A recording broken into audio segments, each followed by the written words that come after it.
아니 도대체 뭐 먹고 살라는 거냐? 지금 봤다시피 먹을 거 무지하게 많고 정말 내가 10년 동안 음식에 대해서 고민한 내용을 거의 다 담았거든. 굉장히 많은 논문이랑 책을 참고를 했고. 자, 이제 시작을 해볼게. 이노야, 너 인터넷에 암 환자들한테 도움이 되는 음식, 항암 음식 이런 거 찾아본 적 있어? 나도 많이 찾아봤는데 뭐 환자분들도 많이 찾아봤을 텐데 이거 봐봐. 타임지가 선정한 세계 10대 항암푸드, 토마토, 뭐 녹차, 마늘. 근데 뭐 이거 맨날 먹을 수 없잖아.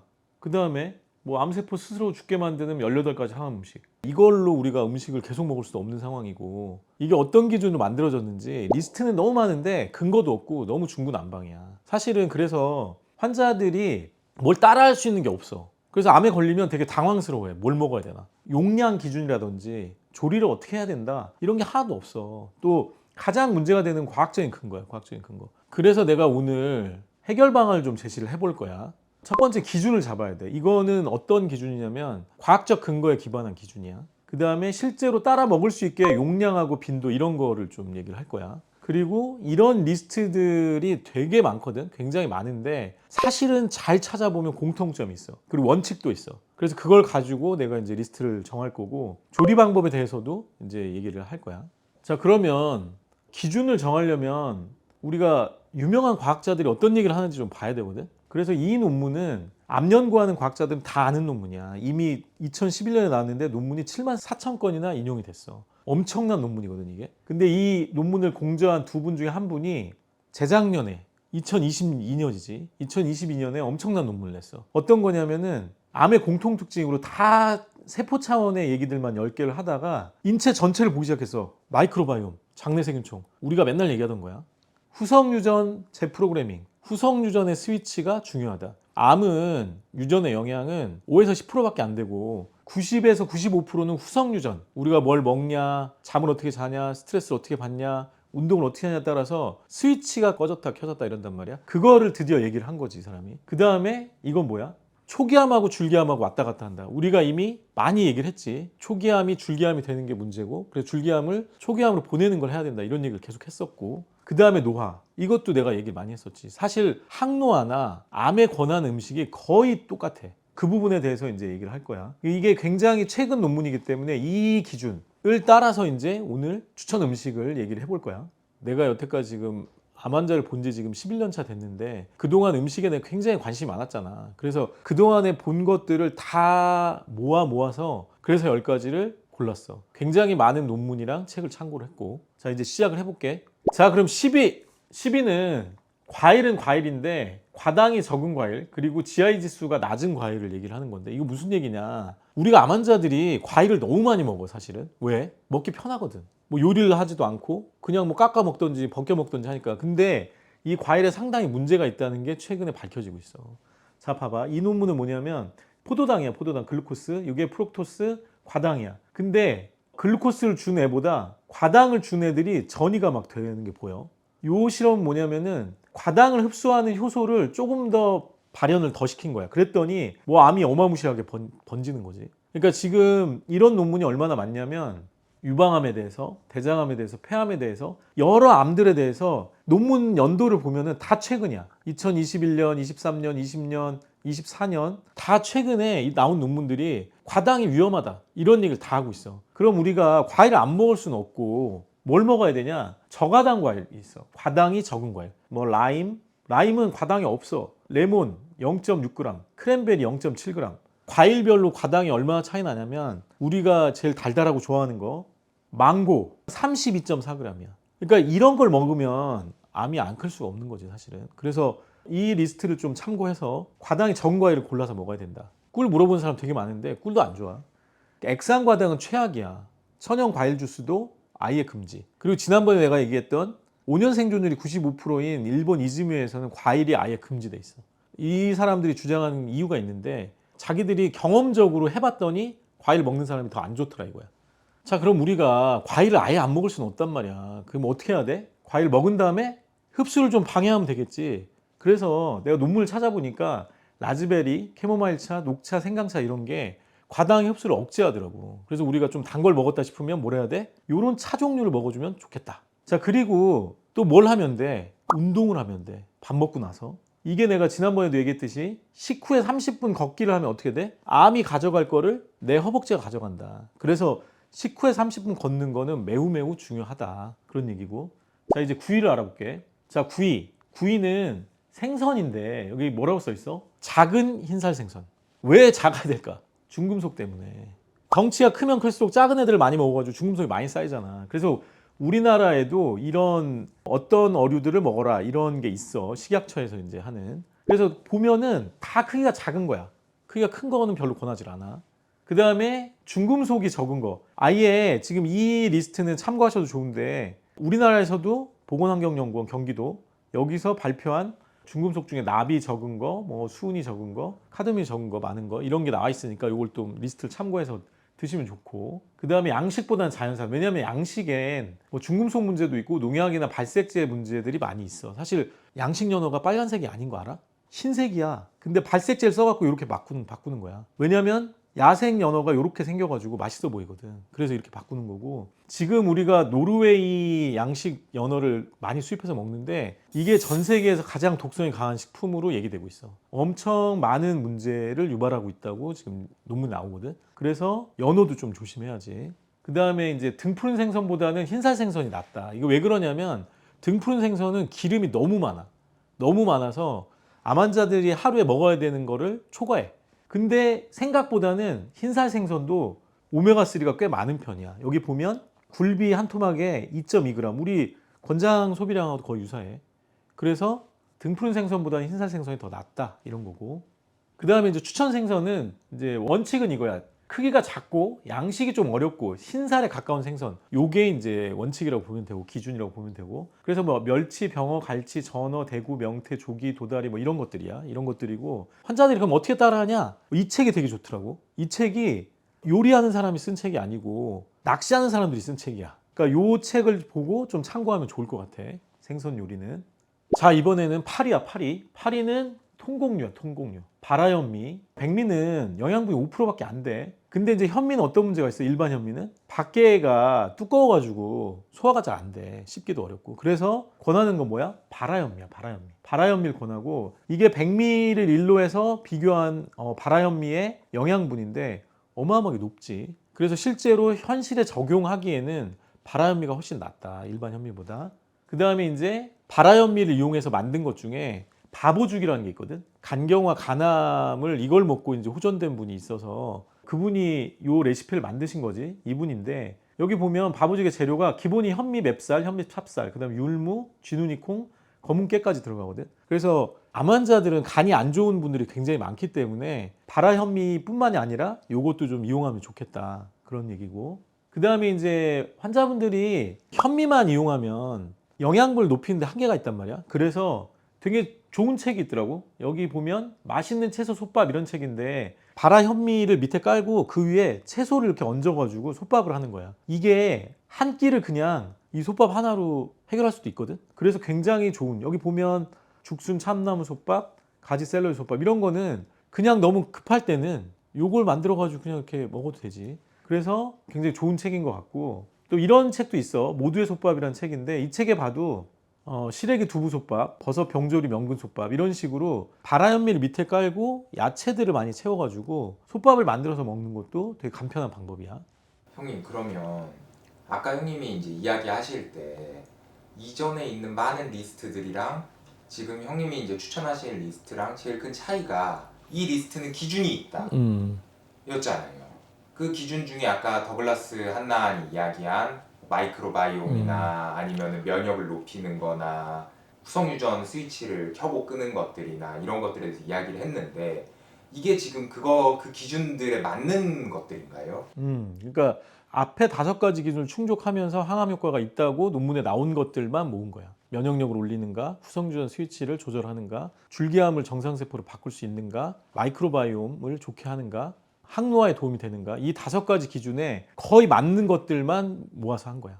자, 이제 7위. 7위는 해조류야. 자, 해조류를 보면서 이게 재밌는 게 있는데 항노화 연구의 대표적인 거지. 이게 블루존이라는 게. 블루존이 뭐냐면 전 세계에서 100세 이상이 제일 많은 마을 5개야. 근데 잘 봐봐. 그게 어디 있어? 바닷가에 있지. 바닷가에 다. 이게 무슨 얘기야? 이 사람들이 해조류나 생선이나 이런 걸 먹는다는 얘기지. 왜 바닷가에 있는 데만 이렇게 오래 살겠어? 이유가 있겠지. 그리고 이 블루존 연구에서 보면은 재밌는 얘기가 있는데 미국인 9만 6천 명을 연구를 해봤더니 가장 오래 산 사람들이 누구냐? 소량의 생선이 포함된 식물성 식단을 먹는 채식주의자. 이 사람들이 가장 오래 살았다 이거지. 자, 그래서 블루존 사람들은 이 핵심되는 몇 가지가 있는데 95%가 식물성 식품이야. 여기에는 해조류도 들어가지. 그 다음에 고기를 많이 안 먹어. 고기를 일주일에 한 번 50g 넘지 않게. 우리는 뭐 한 번 먹으면 500g 먹잖아. 그리고 방목으로 길러진 거 이런 걸 먹는다는 거지. 그 다음에 생선을 먹지. 생선은 멸치, 대구, 정어리 좀 작은 것들 위주로 먹고 그 다음에 유제품 안 먹고 뭐 이런 거야. 그래서 해조류에 관련된 논문은 굉장히 많아. 이게 이제 해조류의 항암 효과와 관련된 논문들이고 뭐 보면 다양한 암들, 유방암, 대장암, 간암, 그다음에 면역을 올린다, 암을 예방시킨다 이런 논문들이 엄청 많아. 그래서 그러면 해조류를 우리가 어떻게 먹어야 될 거냐? 완도군청에서 몇 년 전에 이런 책을 냈어. 바다의 채소, 해조류 이래가지고 녹조류, 파래 청각, 갈조류, 톳, 미역, 다시마, 모자반, 홍조류, 김, 우뭇가살 이거에 대해서 요리를 어떻게 해야 되는지 쭉 정리를 해놨어 이 책에서. 그래서 이 책을 참고하면 좋을 것 같고 대표적으로 뭐 전복 해조류 비빔밥, 해조류 곤약 무침, 전복 미역국 이런 거를 이제 얘기를 해놨지. 그래서 우리가 현실적으로 암 환자를 돌보려면은 뭐 보호자분들도 참고를 충분히 하실 수 있는 그런 내용이야. 자, 그럼 이제 유기 볼게요. 유기는 견과류랑 씨앗류야. 사실 우리가 이제 견과류 얘기를 많이 하는데 씨앗류도 견과류에 포함돼서 이제 얘기를 할 수가 있고 우리가 이제 식물성 단백질이 동물성 단백질만큼 많다고 내가 몇 번 얘기를 했었지 이거는. 근데 땅콩은 대량 복용 시에 전이가 유발돼서 별로 안 좋다 이런 얘기를 했었고 옥수수는 오메가6가 높아서 암을 악화시킬 수 있다 그래서 뺐지. 요 리스트도 참고하시면 좋을 것 같고 자 견과류 관련 논문이 항암 작용한다는 거에 굉장히 많거든. 근데 대표적으로 이제 이 논문을 좀 살펴보면 이 논문은 우리가 하루 총 견과류를 28g 먹으면 암에 의한 사망률이 20% 내려간다는 거지. 참고로 아까 다뤘던 블루존은 하루에 58g을 먹어. 훨씬 많이 먹지. 여기 견과류 논문을 좀 자세히 살펴볼게. 이 논문은 견과류가 유방암 재발 확산 또는 사망 위험을 최대 50% 감소시킨다. 근데 이 논문의 기준은 너무 약해. 일주일에 58g이야. 근데 이것만 먹었는데도 50% 감소시켰다. 굉장히 대단한 논문인데 이 두 번째 논문을 보면 폐암하고 위암에 하루의 견과류 섭취량을 10g 증가시키면 전체 암 사망률이 20%가 떨어졌다. 이런 얘기고 대장암 논문을 보니까 나무 견과류를 먹은 사람들이 무병 생존율이 46%가 늘더라. 그러니까 상당히 높지. 그 다음에 또 재밌는 게 있어. 땅콩 버터를 먹으면 암 발생 및 사망 위험이 올라가더라. 그런데 견과류 하루 섭취량을 5g씩 증가하면 암 사망률이 4%씩 낮아지더라. 그러니까 용량을 좀 더 많이 먹으면 좋겠지. 그 다음에 그러면 우리가 용량을 얼마를 먹을 거냐? 아까 블루존에서 얘기한 하루에 58g 요 정도를 기준으로 하면 좋을 것 같아. 그 다음에 견과류 중에 가장 좋은 견과류는 호두야, 호두. 왜 그러냐면 호두는 오메가6, 오메가3 비율이 제일 좋아. 견과류 중에서. 가장 좋고. 자, 그 다음에 이제 5위. 5위는 버섯류야. 버섯류는 뭐 워낙 유명하지. 버섯류는 핵심 성분이 베타글루칸인데 이 베타글루칸이 우리 몸의 면역계를 향상시키는데 굉장히 논문도 많고 우리가 지금 메시땡이라는 그것도 상황버섯 추출물이지 약품으로 만들어서 상당히 항암 효과를 인정받는 거고 베타글루칸의 이제 항암 효과 관련된 거는 논문이 엄청 많아. 동양 T세포 면역을 올린다, 뭐 췌장암의 간전을 예방한다, 자궁경부암 생존율 높였다, 뭐 유방암 생존율 높였다 이런 게 굉장히 많지. 그래서 이제 버섯에 대해서 이슈가 되는 거는 베타글루칸이 많은 거를 그러면 먹으면 좋지 않냐 이래서 베타글루칸이 제일 많은 게 꽃송이 버섯과 차가버섯이야. 그래서 이걸로 제품들이 나와 있는데 문제는 뭐냐면 이 제품들이 좀 가격이 너무 많이 비싸서 암 환자들이 과연 이거를 먹어야 되냐. 우리가 일반적으로 먹는 식용 버섯도 꽤 베타글루칸이 많아. 양을 많이 먹으면 될 거 아니야. 식사에서 많이 활용을 해가지고 그러면 베타글루칸을 먹을 수 있으니까 요리를 해서 먹자. 그래서 이런 책들을 참고하면 돼. 버섯 요리 특선, 팽이, 느타리, 표고, 새송이, 양송이, 모기, 만가닥, 참송이 굉장히 많은 버섯류들이 있고 이 버섯류들에 대해서 어떻게 요리를 하는지 다 나와 있어. 자, 예를 들어서 보면 뭐 양송이 채소덮밥, 뭐 잎새 버섯 들깨 미역국 뭐 이런 거를 이제 먹어볼 수가 있겠지. 자, 그 다음에 뭐 버섯요리 백선 이런 책도 있고. 자, 이제 5위까지 살펴봤고 4위를 살펴볼게. 자, 4위는 뭐냐? 냉합착 들기름, 냉합착 아마슈. 우리가 기름이 왜 이렇게 중요하냐, 암에서. 기름이 왜 이렇게 중요하냐면 세포막을 구성하고 있는 게 기름이라서 그런 거야. 산소가 아무리 혈관을 타고 여기까지 와도 세포막이 딱딱하면 못 들어가는 게 문제인 거예요. 그래서 우리가 어떤 기름을 먹느냐가 너무너무 중요한 거고, 이 오메가3, 오메가6 비율이 안 맞으면 세포가 딱딱해져. 그래서 오메가3가 많은 걸 먹어야 되는 거고, 지금 오메가3 관련된 논문들을 보면은 뭐 유방암 전이를 억제시킨다. 그 다음에 암세포 억제하고 항암 치료 효과를 높여준다. 그 다음에 오메가3, 6 비율을 1대1로 했더니 종양세포가 22% 줄었고 종양 표지자 수치는 77% 떨어졌다. 그러니까 이게 오메가3가 굉장히 중요하다는 거예요. 지금 옥수수는 오메가6가 오메가3에 비해서 거의 50배 정도 많은데, 옥수수로 만든 사료를 준 그런 고기나 계란이나 이런 걸 먹기 때문에 현대인들은 보통 오메가3가 오메가6에 비해서 3분의 1이나 4분의 1밖에 안 돼. 그래서 좀 문제가 있는 거지. 그래서 그 비율을 1대1로 맞추기 위해서 우리가 오메가3를 먹는 거야. 자, 여기 봐도 오메가6 비율이 높으면 전립선암 위험이 올라간다 이렇게 돼 있고, 자, 그 다음에 이제 우리가 오메가3 중에서 그럼 뭘 먹을 거냐? 생선에 뭐 DHA, EPA 많다고 하는데 그걸 먹을 거냐? 다른 걸 먹을 거냐? 내가 강조하는 건 뭐야? 식물성 ALA라는 거예요. 여기 보면 이런 논문이 있어. 오메가3가 전립선에 나쁘다. 그래서 공격적인 전립선암이 발생이 평균적으로 2.5배가 높았다. 이런 논문이 있는 거야. 근데 이 논문을 자세히 살펴봤더니 이걸 높인 거는 생선기름이야. DHA나 EPA는 생선기름에 주로 있는 거거든. 근데 아마씨유나 들기름에 있는 ALA, 이 알파 리놀렌산은 전립선암의 위험을 높이지 않았다는 거지. 그래서 우리가 오메가3가 다 같은 오메가3가 아니고, 오메가3 중에서도 가장 항암 효과가 좋고 암을 악화시키지 않는 거는 냉합착 아마씨유나 냉합착 들기름에 있는 오메가3라고 생각하면 돼. 그래서 이걸 먹기 위해서는 이제 어떤 방법을 쓸 수가 있냐면, 기본적으로는 우리가 요리를 할 때 왜 냉합착을 강조하냐면, 기름은 튀기면 어떻게 돼? 튀기면 다 구조가 변해. 그래서 기름은 열을 가면 안 되는 거야. 그래서 냉합착을 39도 이하에서 짠 거지. 그래서 이거는 요리를 할 때 다 요리가 끝나고 마지막에 드레싱으로 뿌려 먹어야 되는 거고, 평상시에 그냥 이걸 더 먹고 싶다 그러면 이런 콩발효 요거트에 섞어서 막 저어주면 이게 물처럼 풀리거든. 그럼 그걸 먹으면 흡수가 훨씬 잘 된다. 기름은 흡수가 잘 안 되니까 그렇게 하는 게 좋다. 자, 이제 3위는 콩이야. 콩은 우리한테 왜 그렇게 중요하냐면, 사실 암 환자들이 단백질이 뭐 부족해진다고 맨날 대학병원에서 이제 말씀들을 하시는데, 그걸 보충할 수 있는 대표적인 게 콩류야. 그래서 콩은 장내 미생물총 이쪽도 굉장히 좋게 만든다는 논문들이 많고, 항암 논문이 굉장히 많아. 사실 콩에 대한 항암 논문을 찾아보면 이거는 유방암 관련된 논문인데, 콩하고 견과류를 먹었더니 유방암이 억제되더라 이 얘기고, 이 논문은 통곡물하고 콩이 간암을 줄여준다. 이거는 소화기암에 대한 논문이지. 이런 논문들이야. 자, 그 다음에 수입 콩보다는 국산 콩을 먹자. 왜 그래? 콩 중에 뭐 렌즈콩이나 뭐 키노아나 이런 게 굉장히 건강에 좋다고 얘기되지만, 우리가 먹는 서리태나 대두 이런 것도 만만치 않게 성분이 좋더라. 그래서 굳이 외국 거 먹을 필요 없다. 이런 얘기고. 자, 그 다음에 이것도 몇 번 얘기했지. 콩 요리도 있지만 두유가 굉장히 간편하잖아. 그리고 시중에 나와 있는 두유 중에도 굉장히 좋은 두유들이 있어. 거의 콩물이지. 99.9% 그냥 콩물인 거. 뭐 이런 것들, 당류가 또 제로야 이거는. 이런 것들을 활용해서 영양 보충을 하면 된다. 하루에 뭐 2개, 3개 먹어도 된다. 그리고 콩에 대해서 유방암에 뭐 안 좋지 않냐 이런 얘기가 있는데, 최근 논문들은 아예 결론이 나왔어. 그냥 최근 논문들은 콩에서 추출한 이소플라본은 안 좋지만 콩 전체는 좋다 암에. 이게 그냥 최종 결론이라고 생각하면 돼.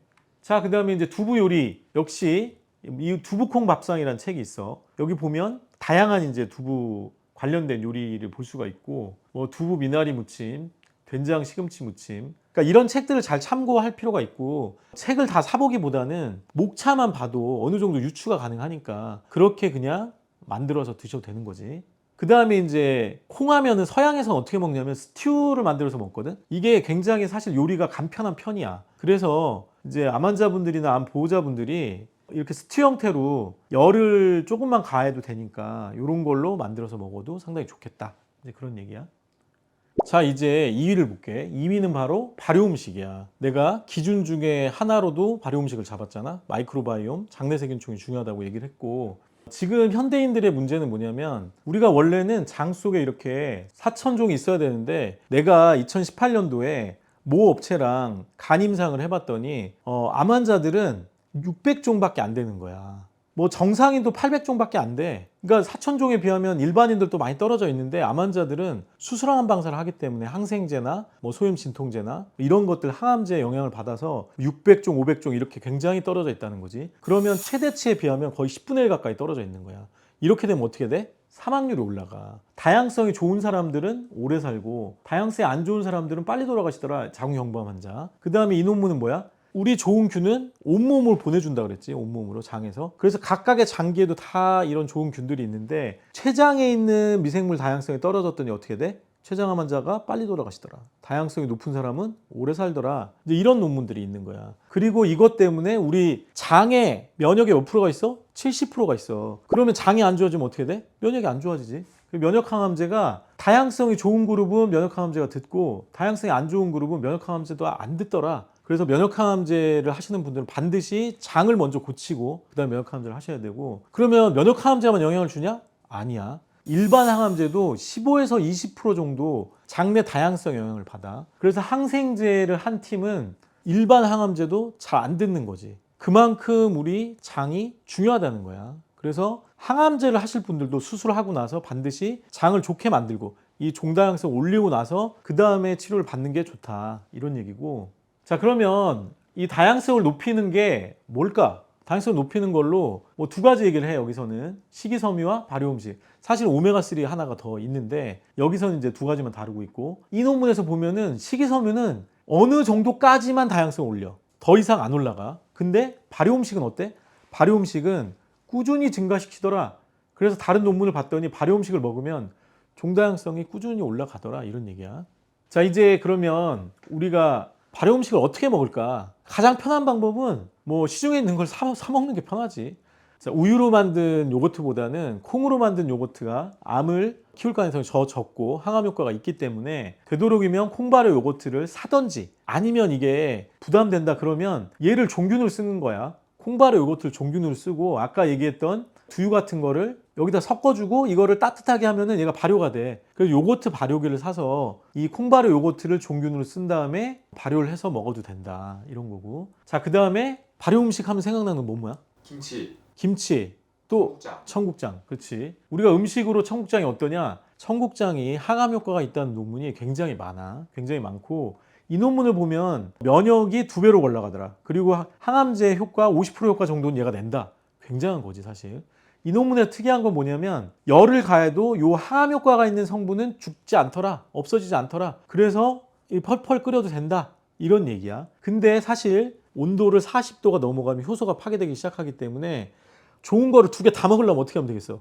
절반은 끓여서 먹고 절반은 생으로 먹고. 그래서 이 교수님이 이런 얘기를 해. 뭐냐면 청국장을 처음에 반만 넣어가지고 팔팔 끓여. 그 다음에 40도 정도로 식었을 때 그때 나머지 반을 넣는 거야. 그러면 이 두 가지 효과를 다 누릴 수가 있는 거지. 맛이 이상할 것 같은데요? 맛 괜찮아. 자, 그 다음에 이제 낫또랑 청국장을 얘기하는 사람들이 많은데, 낫또가 먹기가 편하니까 사실은 청국장보다는. 사실 일본의 낫또는 바실러스균 하나로 만들었기 때문에 효과는 청국장이 더 높아. 청국장은 그래도 20-30종 정도의 이제 균이 들어가 있는 거고. 그래서 이 논문에서 보면 위암 세포에 대해서 청국장이 77% 항암 효과가 있는데 낫또는 11%, 대장암 세포에 대해서는 76% 효과가 있는데 청국장은, 낫또는 15%. 그러니까 낫또가 청국장보다는 좀 떨어지지만 어쨌든 먹기 편리하니까 평상시에 낫또를 많이 먹는 것도 뭐 나쁘진 않다. 자, 이제 대망의 1위야. 대망의 1위. 대망의 1위는 뭘까? 대망의 1위는 바로 채소야, 채소. 채소를 뭐 반찬으로 먹거나 샐러드로 먹거나 녹즙을 먹거나 뭐 스프로 만들어 먹거나 이렇게 할 수 있다는 거고, 왜 채소가 1위인지 이제 하나하나 살펴볼게. 자, 지금 내가 그냥 식품 몇 가지를 나열한 리스트와 그 다음에 그렇지 않은 리스트가 있어. 무슨 류 이렇게 얘기하는 리스트가 있는데, 대표적으로 미국 국립암연구소 이제 뭐라고 얘기했냐면 야채, 과일, 통곡물, 콩 및 기타 식물성 식품으로 구성된 식단이 암에 가장 좋다. 어떤 단일 식품도 그 자체로 암을 예방할 수는 없다. 이렇게 얘기를 하고 있지. 자, 그런데 여기만 그런 얘기를 하는 게 아니야. 미국 암협회도 뭐라고 얘기하냐? 다양한 야채가 1번이야. 짙은 녹색, 빨간색, 주황색, 섬유질 풍부한 콩류 이런 게 1번, 그 다음 2번 과일, 특히 다양한 색상의 전체 과일, 3번 통곡물. 거의 똑같이 얘기하는 게. 그 다음에 아까 블루존 95에서 100%가 식물성이야. 95에서 100% 식물성이고 대부분이 야채야, 야채. 자, 그 다음에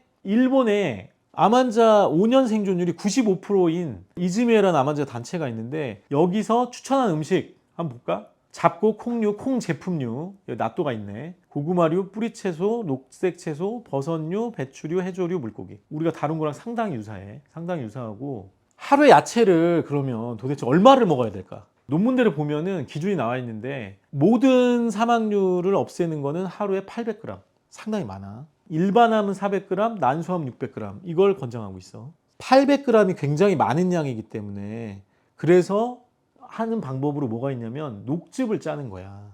그래서 지금 보면 실제로 녹즙요법을 하고 좋아지신 분들이 많이 있고, 근데 이 녹즙요법을 할 때는 주의할 사항이 있어. 야채를 많이 먹는 건 좋은데 양이나 농도를 처음부터 과하게 하면은 간 수치가 올라갈 수 있거든. 그래서 대학병원에서 녹즙을 절대 먹지 마라 하는 이유야. 왜냐면 암 환자들이 실제로 녹즙을 먹고 간 수치가 올라가서 대학병원에 오거든. 근데 그분들이 뭘 실수한 거냐? 양하고 농도를 실수한 거야. 처음부터 만약에 내가 1리터가 목표야. 그러면 첫날부터 1리터를 먹으면 안 돼. 그럼 간이 부담스러워하지. 첫날은 얼마? 5분의 1 정도. 첫날 200g, 200g을 나눠서 한 3번에 나눠서 이렇게 먹고, 그 다음에 처음에 녹즙 짜보면 엄청 진해. 이걸 그냥 먹으면 간이 당연히 부담스러워하지. 간과 신장이 부담스러워하거든. 그래서 어떻게 되냐? 처음에 5배 정도 물을 타서 먹는 거야. 그러니까 처음에는 200g의 녹즙을 짠 다음에 물로 1리터를 만들어. 그럼 굉장히 묽겠지. 그러니까 처음에 양과 농도를 조절을 해가지고 굉장히 묽게 차처럼 먹는 것부터 시작해서 차근차근 양도 올리고 농도도 올리면 된다, 이런 얘기야. 이 1번, 2번을 잘 지키면 간 수치가 올라가지 않아, 실제로. 세 번째, 어떤 문제가 있을 수 있냐면 녹즙은 지금 실제로 녹즙 캠프에 갔다가 암이 악화돼서 오는 분도 계시거든. 근데 그게 왜 그러냐면 야채들은 냉기를 품고 있단 말이야. 근데 몸이 차가우신 분들, 몸이 말랐어, 소화가 잘 안 되시는 분이야, 뭐 이런 여자분들, 특히 여자분들이 많은데 그런 분들은 녹즙을 그대로 먹으면 안 돼. 그러면 몸이 냉해져가지고 암이 더 커. 실제로 그런 사람들이 있어. 그래서 이 사람들은 어떻게 해야 돼? 야채 스프, 야채를 끓여서 해야 돼. 끓여서. 그 다음에 식이섬유가 너무 많기 때문에 식이섬유 처음에는 녹즙을 짜는 게 좋아. 식이섬유를 버리고 나중에는 블렌더로 갈아가지고 서서히 식이섬유 양을 늘리면 돼. 이렇게 녹즙을 하기 어려운 아까 몸이 차가운 여자분들 같은 경우에는 야채 스프를 하면 돼. 야채 스프. 이 책은 최강의 야채 스프라고 굉장히 단순해. 그냥 물 넣고 야채 넣고 끓이는 거야. 아주 단순해. 먹기가 너무 편하지. 근데 야채가 굉장히 많이 들어있어가지고 뭐 건더기를 먹기 힘들다 그러면 갈아가지고 이렇게 스프 형태로 만들어서 이제 먹기도 하는 거지. 그러니까 사실 녹즙은 만들어 먹기가 만만치가 않아. 녹즙기를 매번 닦아가지고 분리하고 분해하고 다시 닦고 뭐 나중에 조립하고 막 이런 과정들이 있고, 그 야채들을 뭐 굉장히 많이 씻어서 이렇게 해야 되기 때문에 녹즙 요법은 굉장히 번거로운데 이 야채 스프 요법은 생각보다 굉장히 단순해. 이 책이 일본에서는 암 관련 베스트셀러 1위였어. 아마존 32주간 1위였어. 12만 부가 팔렸고, 암 책이 12만 부 팔린 건 굉장히 많이 팔린 거야, 사실. 그래서 이게 야채를 많이 먹는 가장 단순한 방법이야, 내가 볼 때는. 여기서 이런 얘기를 할 수가 있어.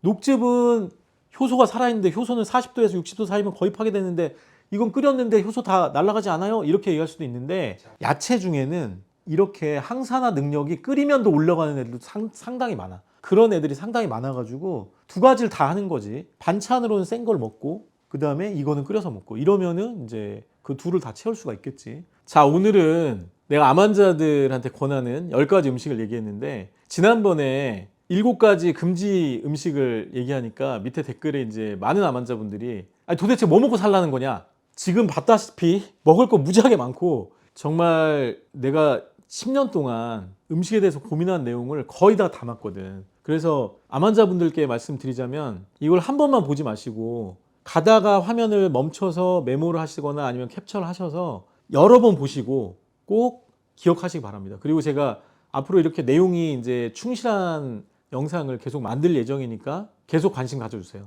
감사합니다.